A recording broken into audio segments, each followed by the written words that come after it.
Era una mañana de niebla cuando los primeros cañones otomanos comenzaron a rugir contra las murallas de Constantinopla.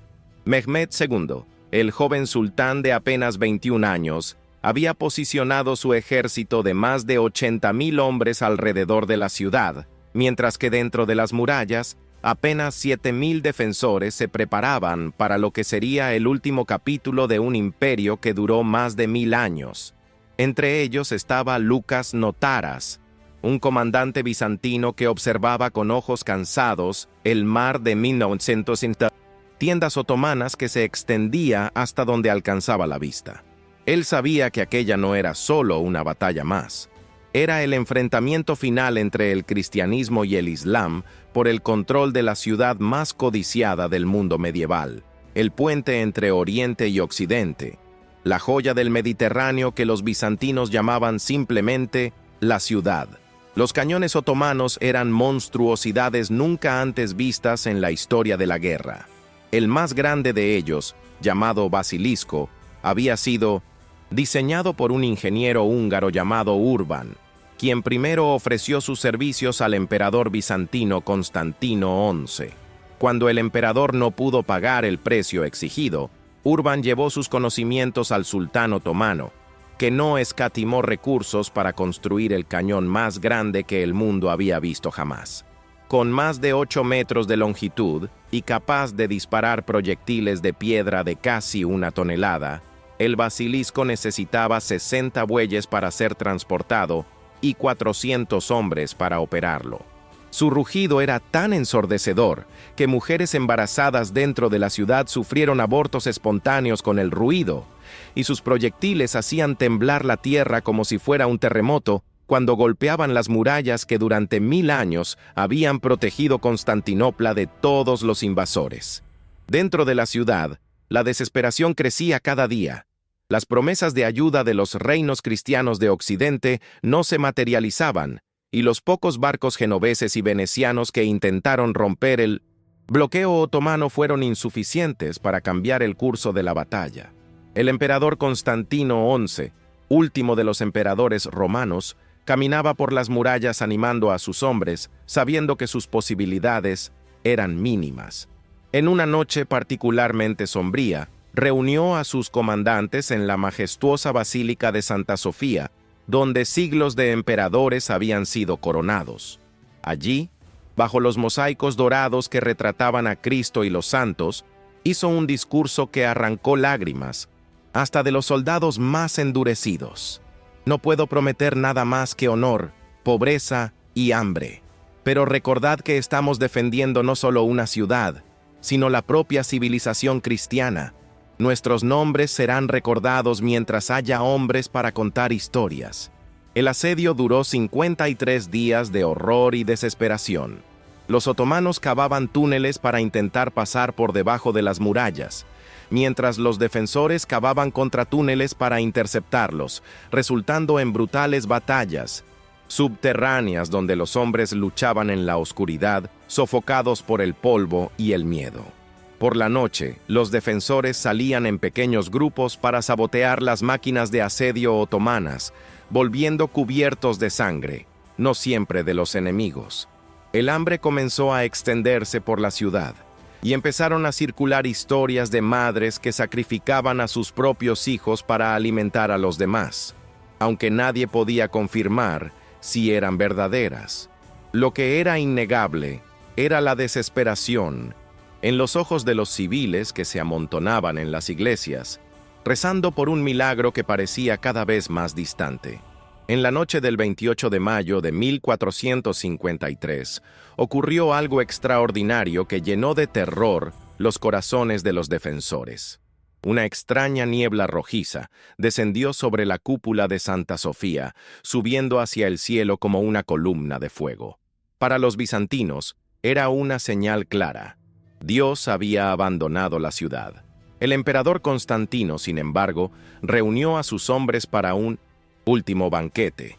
Bebieron el mejor vino de las bodegas imperiales, comieron lo que quedaba de las provisiones y se pidieron perdón unos a otros por cualquier ofensa pasada. Sabían que el amanecer traería el asalto final. El emperador vistió su armadura púrpura, montó su caballo blanco y se dirigió a la muralla donde la batalla sería más intensa. Antes de partir, se quitó todas las insignias imperiales diciendo: «Si la ciudad cae, quiero que caigan conmigo, como un soldado común, no como un emperador sin imperio». El ataque final comenzó antes del amanecer del 29 de mayo. Oleadas tras oleadas de soldados otomanos se lanzaron contra las murallas, cayendo por millares bajo las flechas, lanzas y piedras de los defensores. Pero por cada otomano que caía, había 10 para tomar su lugar.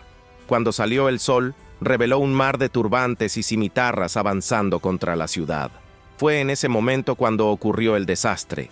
Una pequeña puerta lateral, la puerta de Quercoporta, había quedado abierta tras una salida nocturna. Un grupo de genízaros, la élite del ejército otomano, descubrió la abertura e invadió la ciudad por detrás de las líneas de defensa. El pánico se extendió entre los defensores cuando vieron el estandarte con la media luna otomana, ondeando dentro de las murallas que durante tanto tiempo habían considerado inexpugnables. El emperador Constantino, al darse cuenta de que la ciudad estaba perdida, arrancó su capa imperial y se lanzó contra las filas otomanas, gritando: «¡La ciudad ha caído, pero yo aún vivo!». Desapareció en la multitud de invasores, y su cuerpo jamás fue encontrado.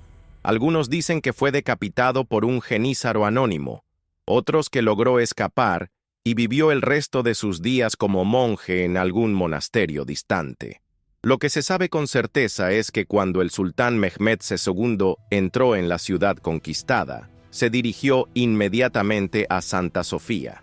Allí, en el altar donde emperadores cristianos habían sido coronados durante 1000 años, se arrodilló y tocó su frente en el suelo en oración musulmana. La mayor iglesia de la cristiandad se convertía en una mezquita, y el último vestigio del Imperio Romano desaparecía para siempre. Los 3 días que siguieron fueron de horror indescriptible para los habitantes de Constantinopla.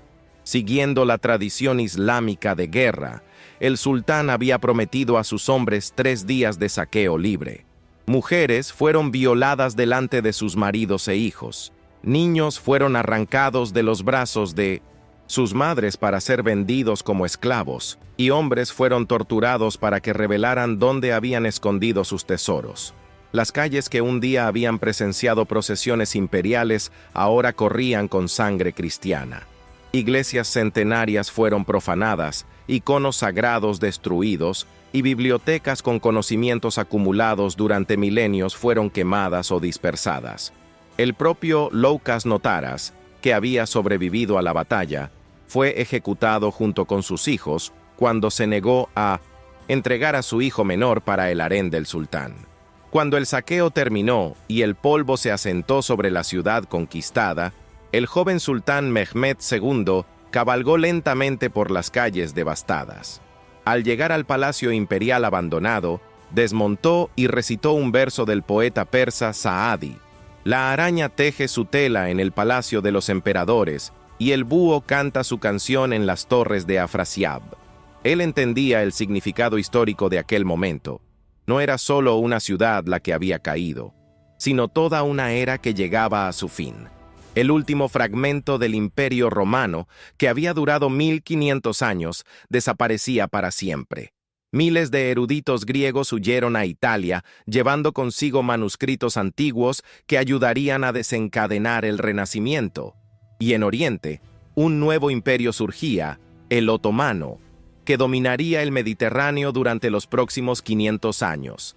La caída de Constantinopla no fue solo el fin de una ciudad o de un imperio, sino el momento exacto en que la Edad Media terminó y el mundo moderno comenzó a nacer.